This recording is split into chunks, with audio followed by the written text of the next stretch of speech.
Et alors, on entame cette émission quand même par cette information. On l'a appris donc hier. C'est une information qui tourne autour du drame. Du drame est survenu du côté de Sugueta, et chez ma maman, à Faloulaye précisément. Et Khalil, on a appris que le chauffeur du minibus accidenté a été condamné à une lourde peine. Effectivement, le conducteur du minibus qui a fait un accident le 6 novembre 2022 a été condamné par le tribunal de première instance de Kindia. D'abord, il faut rappeler les faits. Cet accident est survenu le 6 novembre et il a fait 24 morts et 8 blessés. Alors, vous savez que c'est un drame qui a interpellé beaucoup de Guinéens, qui a suscité aussi la compassion de beaucoup de Guinéens.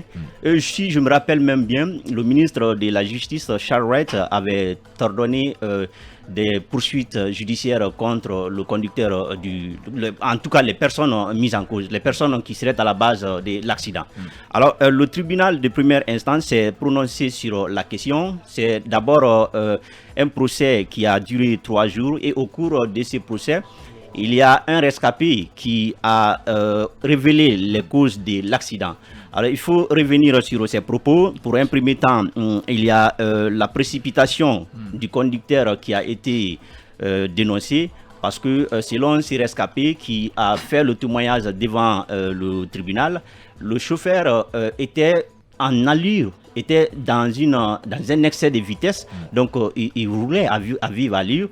Alors, au-delà de l'excès de vitesse, le chauffeur également avait pris une surcharge dans son véhicule, parce que les gens qui étaient assis dans la voiture étaient entassés, parce que il y avait pratiquement pas de place. Donc déjà avant le départ du véhicule, il y a eu ces problèmes de place entre les passagers. Donc chacun cherchait à se faire une petite place malgré la promiscuité de la voiture. Alors qu'est-ce qui s'est passé?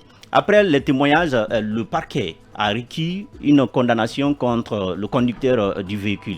Et finalement, le tribunal l'a condamné. Il s'appelle Moussa Camara. J'aurais voulu peut-être qu'il soit Diallo ou quelque chose comme ça. Quelque chose comme ça. Mais Diallo conduit bien. Voilà, Bien, s'il vous plaît. Moussa Camara a été condamné Camara, à 5... déjà c'est Diallo, je précise. Allez-y. Moussa Camara a été condamné à 5 ans d'emprisonnement et au paiement de 10 millions d'amende. Au-delà, il y a aussi 100 millions qui doit être versé aux familles des victimes pour la réparation des préjudices causés par l'accident. C'est le chauffeur qui doit faire ça. Non, d'abord, la responsabilité civile déjà a été mise sur le dos du propriétaire de la voiture. Et de l'autre côté, le chauffeur également doit payer forcément l'amende qui lui a été imposée, parce que on peut fixer par exemple les peines de l'infraction, mais aussi la peine d'amende aussi peut être ajoutée à ces peines, qui peuvent être par exemple des peines d'emprisonnement. Alors qu'est-ce qu'il faut signaler? Je parle de cet accident parce que je trouve que c'est très important. Vous savez, dans notre pays, on donne l'impression que quand un accident survient, à la fin, il n'y a rien derrière. On se dit donc que c'est Dieu qui l'a voulu.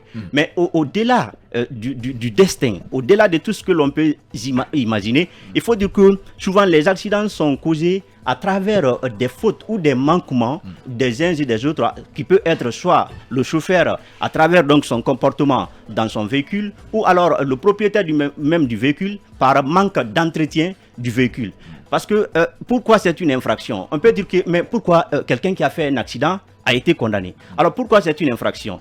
Au regard par exemple de l'article 15 du code pénal, il n'y a ni crime ni délit sans intention de le commettre. Ce qui veut dire que si vous commettez un fait, puisque vous ne l'avez pas fait de façon intentionnelle, on ne peut pas vous condamner. Mais attention, la loi punit l'infraction, un fait, si réellement il se trouve qu'il y a eu la faute ou alors des manquements de la part de l'auteur des faits. Donc c'est sur la base de ces éléments qu'un chauffeur, un conducteur peut être condamné à la suite d'un accident. Ces faits sont punis à l'article 216 du code pénal. On parle d'atteinte involontaire à la vie, parce que vous avez causé la mort d'une personne, bien que malgré que vous ne l'ayez pas fait volontairement, mais vous avez commis des fautes qui ont amené, qui ont causé Bien. l'accident. Alors, on dit alors faute de prudence, faute d'imprudence, faute de négligence. Alors, il se trouve que chaque fois qu'il y a un accident, il faut d'abord mener une enquête pour déterminer les circonstances et les causes de l'accident. C'est ce qui se passe dans tous les pays et normalement, c'est ce qui doit se passer en Guinée. Mais vous voyez, dans le pays comme la Guinée, chaque fois qu'il y a un accident, finalement, derrière, il n'y a rien. C'est-à-dire, on pleure les victimes, on laisse les conducteurs, mais il n'y a pas d'enquête sérieuse pour vérifier, déterminer pourquoi cet accident est survenu, qu'est-ce qui a été à la base de cet accident. C'est que en ce qui concerne cet accident-là, il n'y a pas eu d'enquête. Non, on a juste identifié le chauffeur, je ne et dis puis pas on l'a amené au tribunal, je ne dis pas on l'a condamné. Non, je salue la décision du tribunal.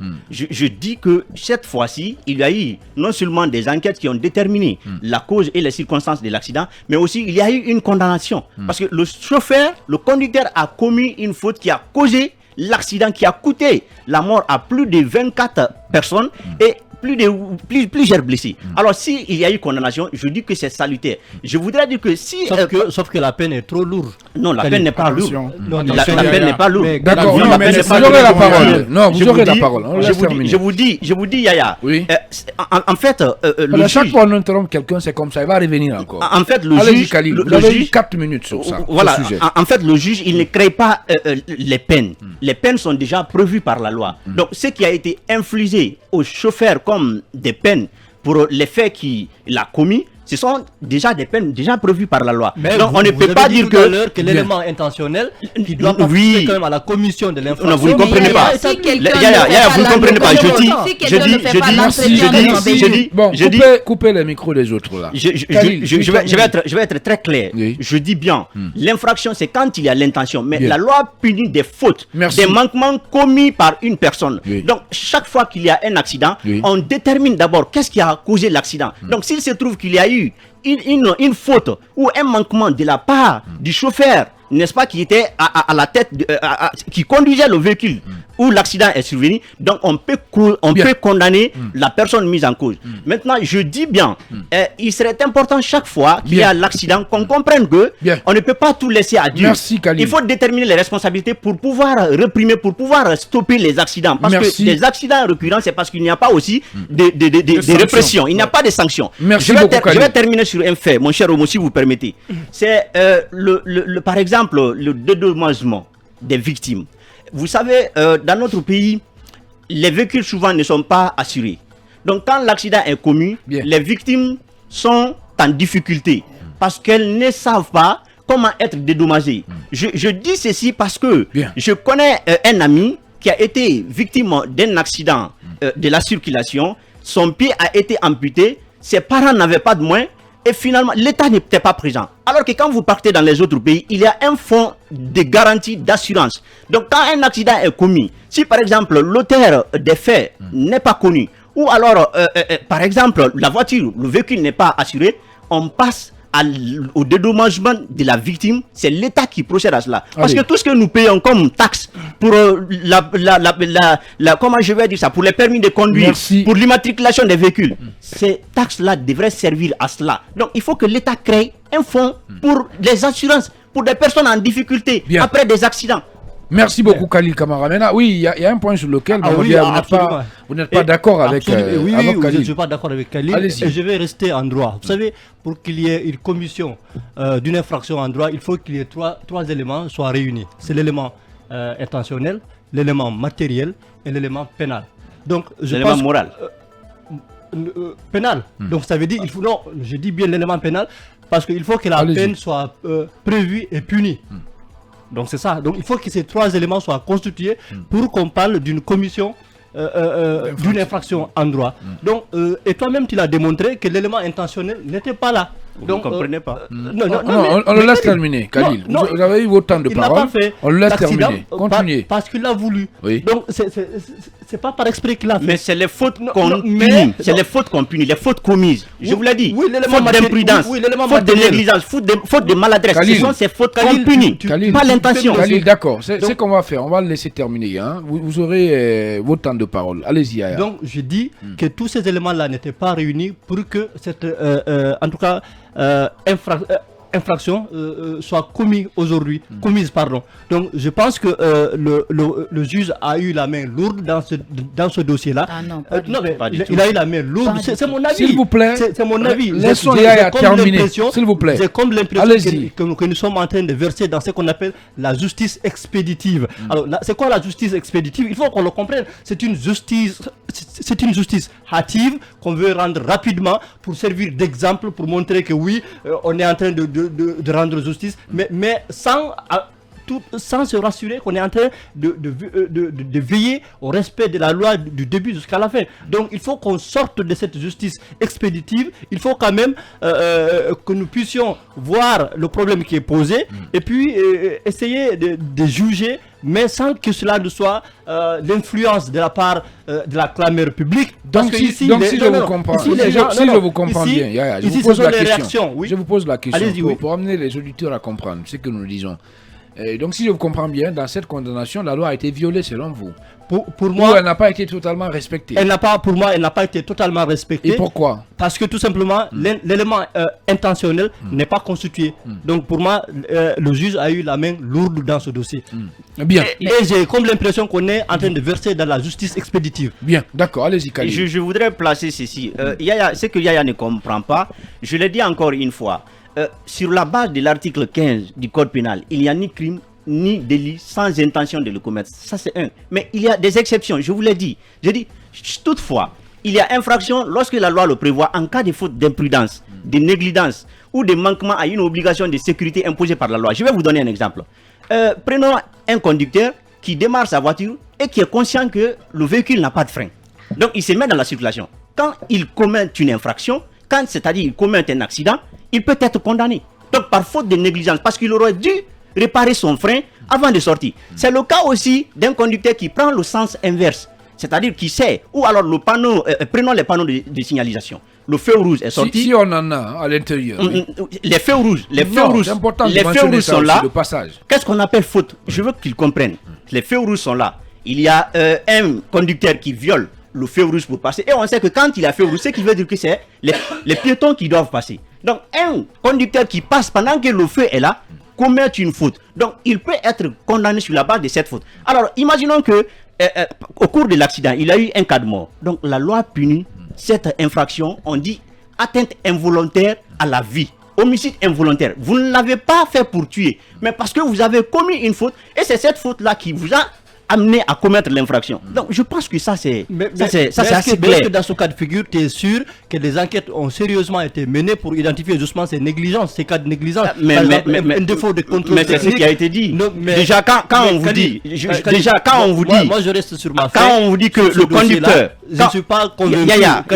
Quand on vous dit que le conducteur était en allure et chaque virage, il essayait de doubler les véhicules. Mais déjà, les passagers étaient entraînés. Je vais vous rappeler le passage d'un jeune. Les propos d'un jeune. Pour des auditeurs toujours. Est-ce que ce chauffeur a reconnu ça? A reconnu. Il dit qu'il n'a pas fait exprès. Non, justement, a reconnu être en excès de vitesse. Il dit qu'il n'a pas fait exprès. D'accord. Donc quand on dit qu'on n'a pas fait exprès, on reconnaît les faits. Je vais vous prendre les propos d'un jeune qui était dans la voiture et qui a malheureusement perdu la vie. Il dit, le chauffeur, faites doucement, vous allez nous tuer. Qu'est-ce que vous pensez? Qui a rapporté ces propos-là? Lui, il est déjà mort, mais on a ces propos. Il était avec un passager. Il y a des rescapés, je vous le dis. Il y a des rescapés dans la voiture. Et le chauffeur même reconnaît qu'on lui avait indiqué. Il y a des zones d'ombre. Merci beaucoup. Merci beaucoup, Khalil. Merci à vous également, Mamadi Baldé. Oui, Mamadou Boy. Alors, qu'en pensez-vous? Khalil estime que ce chauffeur, disons, il a reconnu les faits qui sont reprochés et par conséquent, il a présenté des excuses. Et donc, lui, Khalil estime que le juge n'a pas eu la main lourde. C'est que réfute bien entendu Mamadou Baldé. Bon, écoutez, nous sommes en matière de justice. Les peines sont prévues dans le code de procédure pénale. On n'a pas à réinventer la roue. Je ne vais pas trop m'appesantir sur la peine, puisque le juge du Mandé, c'est un juge que je connais très bien, puisque à un moment donné, j'ai un beau-frère qui avait des problèmes au niveau du tribunal de première instance de Dixine. Et ce juge... tout le temps que j'ai passé dans ce tribunal, je l'ai vu rendre des décisions de justice, donc je n'ai pas trop à me prononcer sur la peine. Mais ce que je voudrais quand même souligner, c'est que cet accident a créé l'émoi au sein de l'opinion. N'oubliez pas que 24 personnes ont péri dans cet accident, pour la plupart des étudiants. à la fleur de l'âge, qui étaient prédestinés à diriger ce pays pour certains, Absolument. ou à occuper de hautes fonctions dans ce pays. Donc ça doit interpeller la conscience. Ça, c'est un premier aspect. De l'autre côté, je pense qu'il est important d'aller vers une dynamique qui consiste à situer les responsabilités lorsqu'il y a des accidents de circulation et de rendre justice. Parce que ces victimes, elles ont des familles. Ces familles ont besoin de justice. Si aujourd'hui, ce monsieur Moussa Kamara a été reconnu coupable des faits et condamné à 5 ans d'emprisonnement, assorti d'une amende de 10 millions de francs guinéens, je rappelle que le tribunal a statué en matière correctionnelle, je pense que c'est une décision de justice.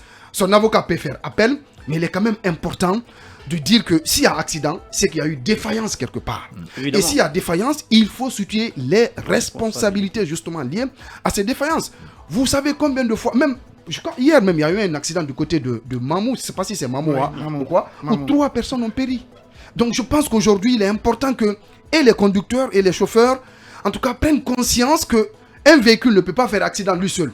Vous qui le conduisez, c'est à vous de prendre des dispositions en matière de prudence, en matière de sécurité, puisque comme l'a rappelé Khalil, la plupart de ces véhicules ne sont pas assurés.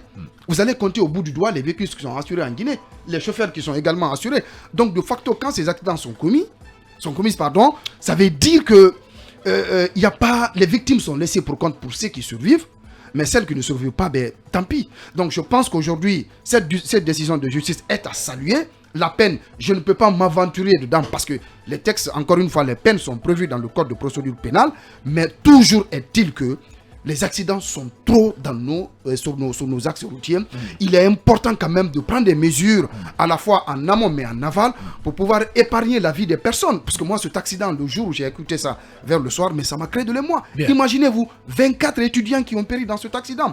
Aujourd'hui, leur famille, certainement, les familles avaient de l'espoir sur ces étudiants. Mais où nous en sommes aujourd'hui? Donc je pense qu'aujourd'hui, vivement la justice dans ces cas, parce que nous réclamons tous la justice en Guinée, et quand de telles décisions sont rendues, je pense qu'il faut quand même apprécier à juste valeur par rapport à la peine.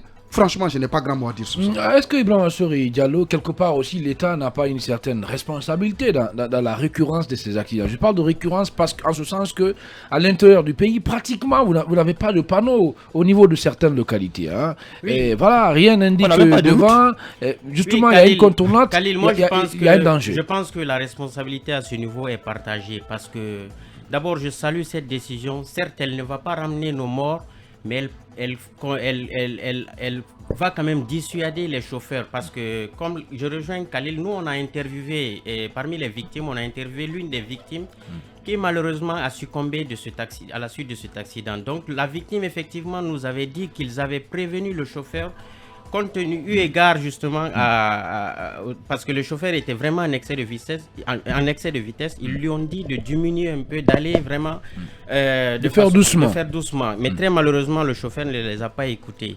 Donc par rapport au cas de l'accident, je disais tout à l'heure que la responsabilité est partagée. Vous vous rappelez, il y a près d'une année, il y a même des membres du gouvernement qui étaient impliqués dans un accident du côté de Boké, où il y a eu plusieurs morts. Et très malheureusement, l'État ne communique pas. Nos routes sont faites, mais malheureusement, elles ne parlent pas. Donc, surtout sur l'axe, la nationale Kindia-Linsan. Et vous vous rappelez aussi, après cet accident, il y a eu un autre cas d'accident au niveau entre Linsan et Kindia, où il y a eu très malheureusement 10 morts également. Là aussi, c'est le chauffeur qui était responsable, parce que j'apprends qu'au niveau de Linsan, le bus qui a quitté Farana pour Conakry, Kankan, pardon. Donc là également, il y avait une défectuosité au niveau du frein, du système de freinage. Donc les passagers à bord du bus ont dit au chauffeur de rester à l'Insan pour le temps qu'il puisse régler justement ce problème. Mais très malheureusement, il ne les a pas écoutés. Et je crois à 2 ou 3 kilomètres après, il y a eu cet accident où il y a eu plusieurs morts. Mais ce que je déplore aussi, c'est que l'État souvent ne compatit pas justement au cas de ces victimes-là. Parce que très malheureusement, après... Tu n'as pas compris ? Il n'y a pas de compassion de la part de l'État. Comment ça? Oui, parce qu'après 10 morts, il n'y a pas une journée. L'État n'a pas décrété une journée de deuil, ni rien. Il n'y a pas de communication si on rentre aussi. Dans ça, on va passer toute la descente travailler, parce que les routes tuent. Mais quand même, 10 morts. Vous imaginez 10 morts ou plus une dizaine de morts, et pour la plupart, ce sont des étudiants. Vous voyez ce que ça fait. Il y a Boy qui le rappelait tout à l'heure. Ce sont des jeunes qui savaient ce que ces jeunes-là allaient devenir demain. Et il faut quand même aussi interpeller les leaders syndicaux au niveau de ces ces gares routières-là. Parce que à voir ces syndicats, ces acteurs, ces leaders syndicaux, on a l'impression qu'ils sont là juste pour collecter du fond, de l'argent et se faire plein les poches. Il n'y a pas de sensibilisation qui est menée derrière.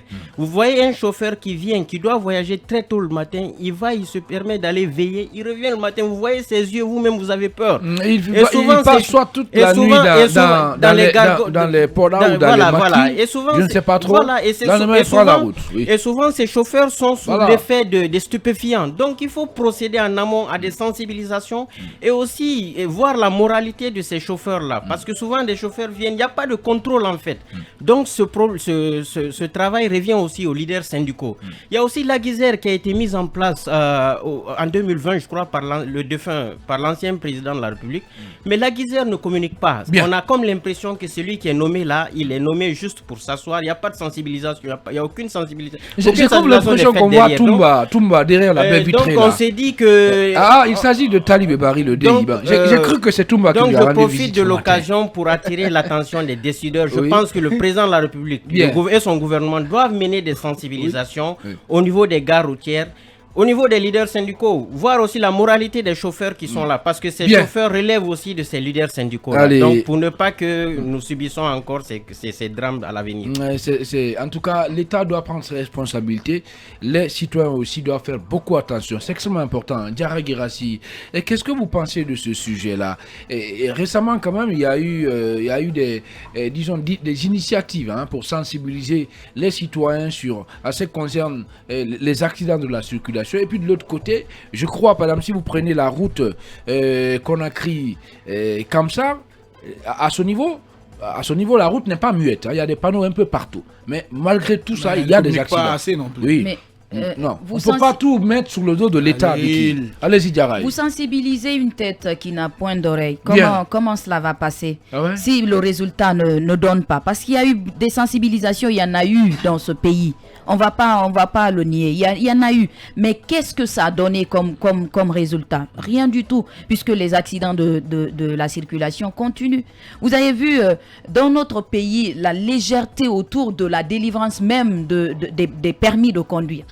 On voit que quelqu'un peut se lever d'un coup de tête et aller se procurer d'un permis de conduire et puis ça va quoi. On ne l'examine pas, on n'essaye pas de comprendre quelle est sa moralité, on n'essaye pas de comprendre quel est son état physique, son état psychologique, moral, mental. On ne sait absolument rien de cela. Et puis des accidents sont commis dans ce pays et après... Ça se passe comme ça, on dit c'est Dieu qui l'a fait, voilà, il faut s'en remettre à Dieu. Si Dieu ne l'avait pas voulu, ça n'allait pas se passer. Mais écoutez, Dieu a créé le destin, mais c'est l'homme qui forge le destin. On est d'accord sur ce principe. Oui. Quand vous prenez un véhicule qui a un système de freinage défaillant, et après vous vous mettez dans la circulation, mais...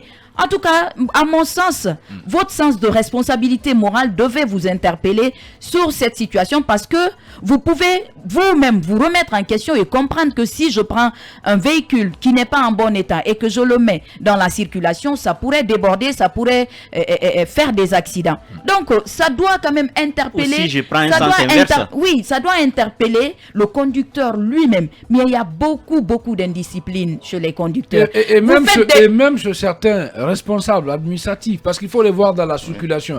Oui. Et quand ils sont là, ben voilà, ils prennent carrément le sens inverse. Et puis après, vous faites des longues. Et puis on vous dit carrément, si on vous tue, on vous donne un sac de riz. Voilà, vous faites un long trajet, vous faites un long voyage et vous ne faites pas entrer la voiture au garage pour l'entretien. Vous ne le faites pas. Et après, vous êtes affamé, vous voulez courir derrière l'argent et après, vous ne vous en foutez pas mal de la vie humaine. Vous venez, vous faites la surcharge, vous prenez beaucoup de bagages, vous entassez des personnes et après, vous faites l'accident. Et quand vous commettez l'accident, ce qui fait très mal dans ce pays-là, les gens qui commettent des accidents, on les laisse et après, on ne leur retire même pas le permis.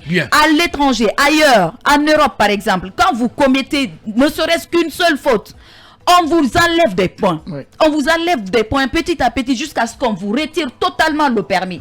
Parce que on dit permis de conduire. C'est-à-dire qu'il n'est pas permis, il n'est pas permis à tout le monde. Je vais relayer ce témoignage d'un internaute qui nous regarde depuis l'Allemagne. Il s'appelle Ibro Diane. Il nous dit ceci: bonjour Khalil. Je suis conducteur de bus en Allemagne. Ici, on nous enseigne qu'un de nos pieds est en prison, l'autre dehors. Donc la condamnation est, selon moi, normale. Bonne journée. C'est-à-dire, on met dans la tête des conducteurs qu'à tout moment, tu peux te retrouver en prison. Mais bien sûr, tu peux te retourner en prison, mais ne serait-ce qu'une simple faute commise, on peut te retirer des points et au fur et à mesure que tu commets des erreurs, on te retire totalement le permis et toi, tu n'auras plus le droit de conduire. Bien. Si on faisait ça en Guinée, on imposait de la rigueur autour de la délivrance des permis, je pense que les méritants vont conduire et ceux qui ne le méritent pas vont rester sans conduire. Voilà, c'est ce qu'on pouvait dire, mesdames et messieurs, comme essentiel sur la condamnation de ce chauffeur de minibus.